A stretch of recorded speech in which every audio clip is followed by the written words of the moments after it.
बिस्मिल्लाहिर्रहमानिर्रहीम। नाज़रीन इकराम, मैं हूं मियां अहमद और आप देख रहे हैं मेरा यूट्यूब चैनल। मौलाना तारिक जमील साहब के बेटे आसम जमील साहब का इंतकाल हो चुका है और मौलाना साहब ने अपने बेटे के साले सवाब के लिए कुलखानी का अहतमाम भी किया था, जिस पे काफ़ी उलमा किराम ने तनकीद भी की। और अचानक से डॉक्टर जाकिर नाइक साहब का एक बयान सामने आया जिसने सबके मुंह बंद करके रख दी। वो क्या बयान था, ये हम सुनते हैं। हम लोग से पूछते हैं कुरान शरीफ क्यों नाजिल किया गया, तो लोग कहते हैं जब ओपनिंग सेरेमनी होती ना, ओपनिंग सेरेमनी ऑफिस की, तो कुरान शरीफ पढ़ने का।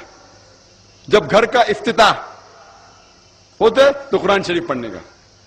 जब कोई मर गया तो कुरान खानी करते। तो कुरान शरीफ नाजिल किया गया था कुरान खानी के लिए। और लोग करते खत्म कुरान, खत्म कुरान 1 2 3 खत्म कुरान का रमजान में 3 बार 4 बार 10 बार। अल्हम्दुलिल्लाह आपको सवाब मिलेगा, इंशाअल्लाह मिलेगा। लेकिन अगर आप रमजान में 2 बार खत्म कुरान करते हैं, मेरी ये राय रहेगी कि 1 बार अरबी में पढ़ो और 1 बार तर्जुमा पढ़ो, वो बेहतर है। कम से कम समझ में तो आएगा आपको।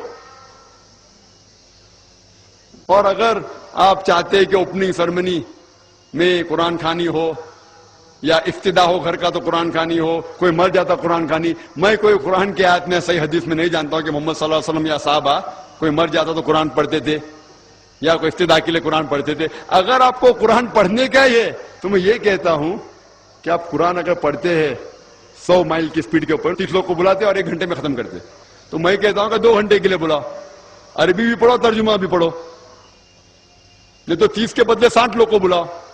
एक आदमी अगर 1 पारा पढ़ता है तो एक आदमी को बोला आधा पारा पढ़ो अरबी में और आधा पारा तर्जुमा पढ़ो। कम से कम वो कुरान तो पढ़ना हदीस में लिखा नहीं, लेकिन कम से कम अगर आप तर्जुमा पढ़ेंगे तो आपको इल्म तो हासिल होगा और इंशाअल्लाह कुछ चीज के ऊपर अमल तो करेंगे। तो कुरान को समझ के पढ़ना बहुत जरूरी है, बहुत जरूरी है। और एक मिसाल मैं पेश करता हूं कि अगर आप फ्रांस जाते हैं एक डिग्री हासिल करने के लिए, बीएससी की डिग्री, आप फ्रेंच नहीं जानते, आप क्लास अटेंड करते हैं, क्लास अटेंड करते टीचर उस्ताद आपको पी देता है, प्रेजेंट बोलता है हाजिर है, हाजिर है, तो पी लिखता है, present, P for present, English में प्रेजेंट। आप पूरा साल प्रेजेंट रहते, पी मिलता है आपको, आप खुश है। जब एग्जामिनेशन आता है तो क्वेश्चन पेपर, सवाल का जो पेपर होता है वो आपको फ्रेंच में मिलता है, आपको फ्रेंच नहीं आती, आप कुछ समझ नहीं सकते, लेकिन एग्जामिनेशन में भी आपको प्रेजेंट मिलता है, पी। क्या आप जवाब दे सकेंगे पेपर का? आप कुछ सवाल ही नहीं समझे तो जवाब क्या देंगे? तो ये पी जो है वो प्रेजेंट के लिए, पास के लिए नहीं, आप एग्जामिनेशन में फेल हो जाएंगे। तो आप सिर्फ कुरान शरीफ अरबी से पढ़ेंगे, आपको पी मिलेगा, लेकिन वो पी पास के लिए नहीं है, प्रेजेंट के लिए, मौजूद, हाजिर। हमें गलत फहमी है कि हम पढ़ेंगे तो जन्नत में जाएंगे। सिर्फ पढ़ना काफी नहीं है, पढ़ के समझो और कुरान मजीद पे अमल करो तो इंशाअल्लाह आप जन्नत में जाएंगे।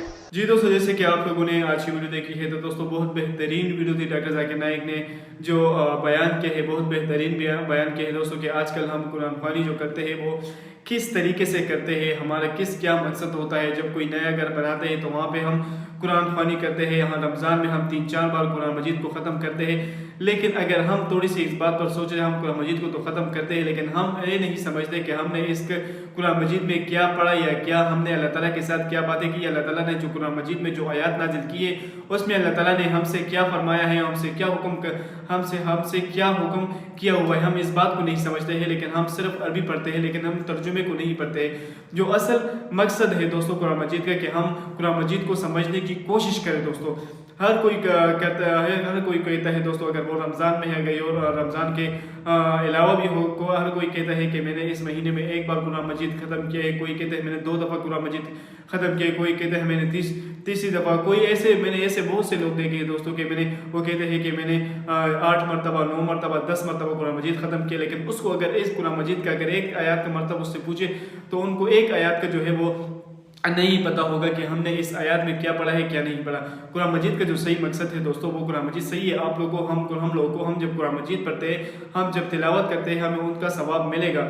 उस एक एक आयत का, उस एक एक लफ्ज़ का हमें दोस्तों, जैसे कि कहते हैं कि अगर आपने सिर्फ एक अलिफ भी पढ़ा तो उसकी भी 10 नेकी आपको मिलेगी। इस तरह सारी कुरान मजीद हम तिलावत करते हैं, उसकी भी हमें नेकी मिलेगी दोस्तों। अल्लाह ताला हमें सवाब देगा। लेकिन अगर हम तर्जुमे के साथ पढ़े तो हम ये बहुत ज़रा तो दोस्तों अच्छी बात है कि हम कुरान मजीद पढ़ते हैं और फिर तर्जुमे के साथ पढ़ते हैं, फिर कुरान मजीद को समझने की कोशिश करते हैं कि अल्लाह ताला ने कुरान मजीद में क्या फरमाया है, कि अल्लाह ताला ने हमें क्या हुक्म कुरान मजीद में दिया है, कि हम उस पर ज़िंदगी कैसे गुजारेंगे दोस्तों।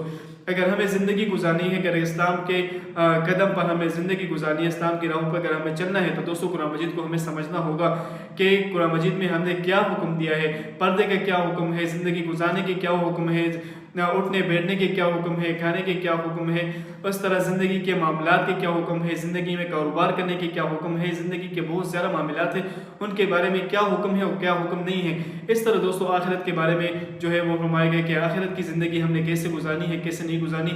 आजकल दोस्तों अगर हम देखें तो हम भी, अगर हम नमाज भी पढ़ते हैं दोस्तों, तो हम सिर्फ और सिर्फ वो नमाज अरबी में पढ़ लेते हैं, बाकी हमें समझ नहीं आती कि हमने इस नमाज में क्या पढ़ा, हमने अल्लाह ताला के साथ क्या बातें की, हमने अल्लाह ताला के साथ, हमने अल्लाह ताला से क्या मांगे और क्या नहीं मांगा। लेकिन हम जब नमाज पढ़ते हैं तो सिर्फ उठते और बैठते हैं दोस्तों, सिर्फ अरबी पढ़ लेते हैं और ये हमें समझ नहीं आती कि हमने अल्लाह ताला से क्या गुफ्तगू की है, हमने अल्लाह ताला से क्या मांगा है, हमने अल्लाह ताला से इस नमाज में क्या जो है वो रुजू किया है, हमने अल्लाह ताला से क्या जो है वो वादे किए, अल्लाह ताला ने हमसे क्या कहा हुआ है। लेकिन हम इस बात पे नहीं सोचते हैं दोस्तों। वो ज़िंदगी गुजर रही है, बहुत कम टाइम ज़िंदगी को, मौत को कुछ पता नहीं चलता दोस्तों कि हम कब फना हो जाए।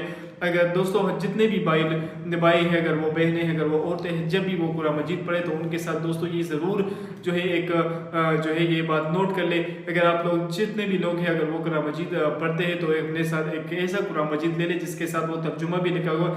अगर आप दिन में दोस्तों, अगर आप लोग दिन में एक रुकू पढ़ते हो, वो तर्जुमे के साथ पढ़ते हो, अगर आप लोग को समझ आ गई है कि मैंने इस जो कुरान मजीद में है वो क्या पढ़ा है क्या नहीं पढ़ा, एक आयत मैंने जो है वो पढ़ ली है, अब मैं उसका तर्जुमा कर रहा हूँ, अगर मैंने तर्जुमे के साथ पढ़ ली है, मुझे ये थोड़ा सा जो है वो 100% में 10% जो है मुझे आइडिया हो जाएगा कि कुरान मजीद इस तर्जुमे के साथ जो मैंने आयत पढ़ी है, ये मैंने क्या पढ़ी है, मुझे इसकी समझ आ जाएगी। अगर इस आदत को हम रोज़मर्रा की आदत बना देंगे दोस्तों कि हम कुरान मजीद को तर्जुमे के साथ पढ़ेंगे, ये हमने माइंड में बना लेंगे तो हमारी आदत हो जाएगी इंशाल्लाह कुरान मजीद की हमें पूरी समझ आ जाएगी दोस्तों।